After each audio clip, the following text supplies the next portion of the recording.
Bible says that there is a time for peace and a time for war. לעולם לא נשכח את מעשי הזוועה שעשו לנו אויבינו. אנחנו הולמים באויבינו בעוצמה חסרת תקדים. אני מדגיש, זאת רק ההתחלה. They've made a mistake of historic proportions. We will exact a price that will be remembered by them and Israel's other enemies for decades to come. Israel has responded with fury. Fighter jets taking aim at targets in the Palestinian territory. More than 10,000 people have been killed since this conflict began.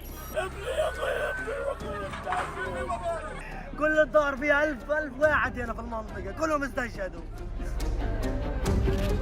As the Israel-Hamas war drags on, backlash against Prime Minister Benjamin Netanyahu is growing at home. Former Israeli Prime Minister Ehud Olmert has heavily criticized Netanyahu. He's the worst person to have to deal with it. I think that he is really in a nervous breakdown. A person who has portrayed himself and presented himself for many years as Mr. Security failed in the most fundamental obligation for his citizens, which is to provide them with security. Today, Netanyahu's leadership is on the verge of imploding, deeply unpopular with his own people and under immense pressure from the international community. La lutte doit être sans merci, mais pas sans règles. This is a fall from grace for a man who was reportedly told by one of the most powerful Jewish religious figures in the world that he would be the one to welcome the Messiah.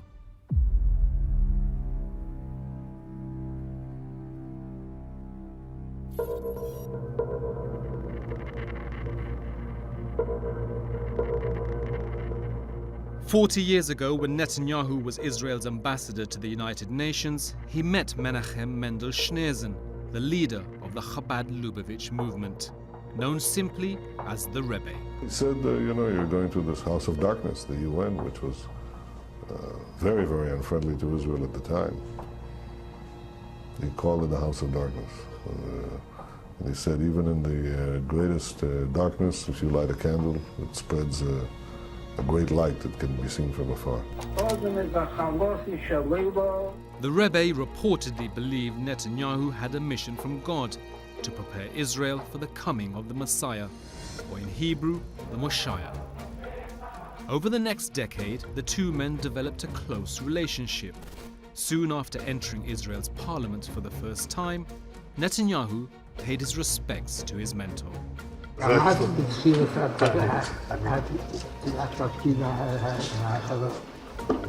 פעל מבחינת מעשה לאדם בבחינת מעשה.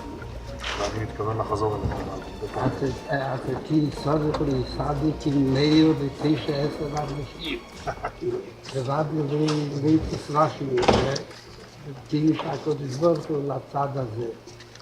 Back then, Netanyahu was probably the only ally that he could work with in Israeli politics. He obviously demands from Netanyahu to take some steps to hasten the coming of Messiah, which is to make Israel a more religious place and to take certain concrete steps in this regard.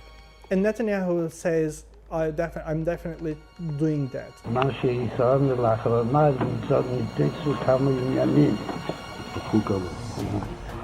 מה שרואה עוד, וגם משהו שעדיין משאיר ליבו, אז הייתה מה שהוא במה ידיעתו. ועושים. הכנראה שהיא מספיק, כאילו שהיום כבר כמה שעות בגיל ועדיין ליבו. The Rebbe never visited Israel, not once, and yet from his home in Brooklyn, he was able to influence Israeli politics. הבטיחו לי בוודאי כמה הבטחה שמכל השיחות תהיינה כל עניינים של ויתור על שטחים. His influence was recognized by American politicians too. US presidents paid homage to him, establishing and proclaiming a National Education and Sharing Day in honor of his birthday. And please give my warmest regards to the Rebbe on this his 86th birthday. Menachem Mendel Schneerson was born in 1902 in the Black Sea port of Nikolaev, which was part of the Russian Empire but now part of Ukraine. He and his wife lived in Berlin and Paris before fleeing the Nazis in 1941, seeking refuge in New York, where they put down roots. A decade later, in 1951, he took over the Chabad movement from his father-in-law, who died the previous year. Menachem Schneerson revived and grew the movement for over 40 years until his death in New York in 1994. His followers in Brooklyn were devastated. Most of them believed he would never die. They still believe Rabbi Menachem Schneerson will be physically resurrected as Mashiach, the Messiah. A physical resurrection when he's going to come back in his full glory imminently and redeem the entire world.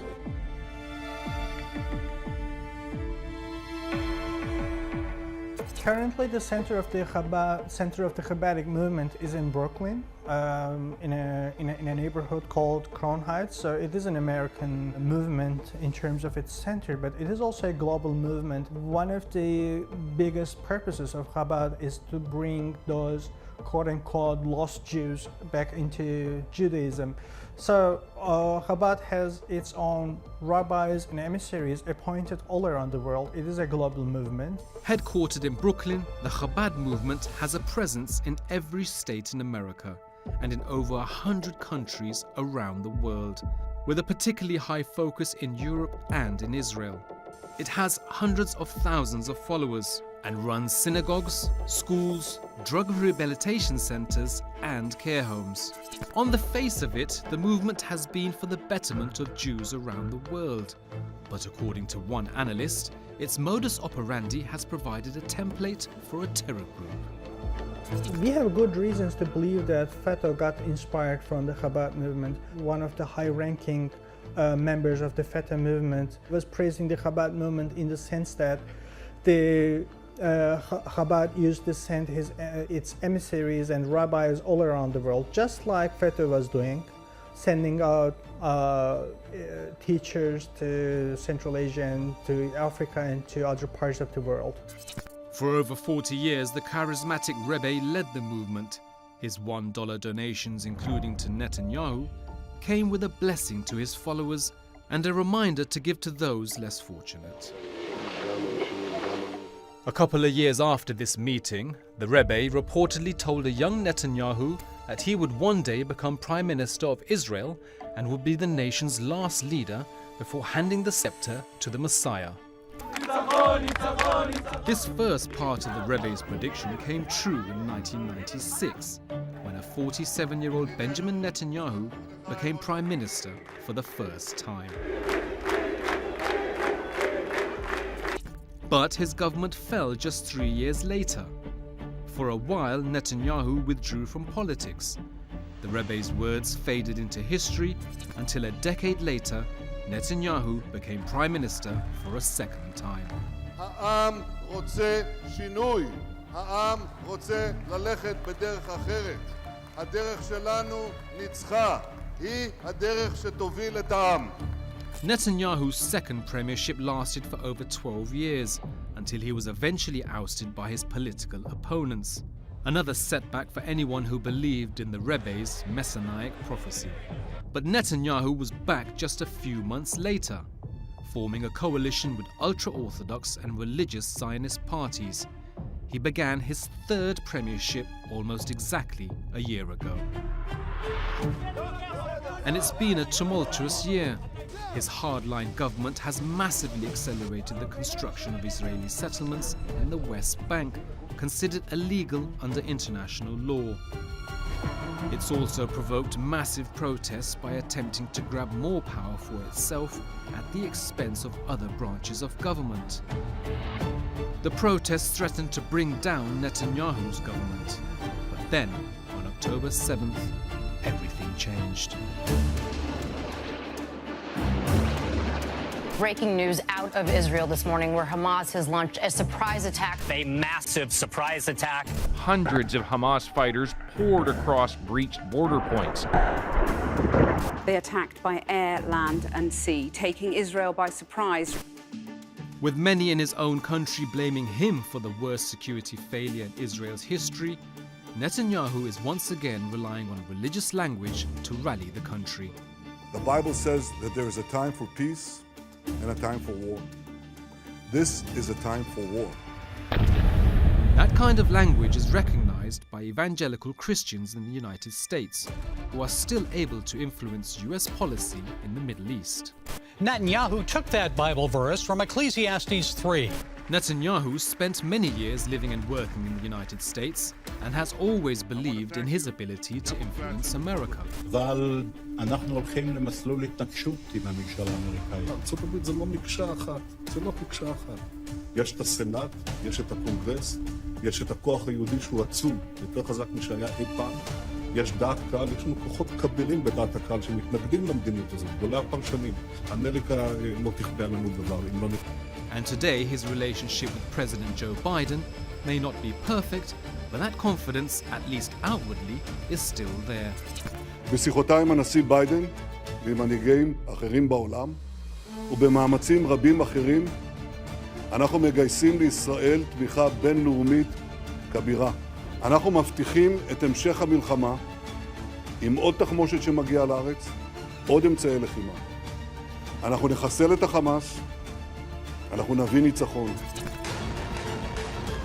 Today, Netanyahu compares his war with Hamas to Israel's battle with the Amalek in the Old Testament.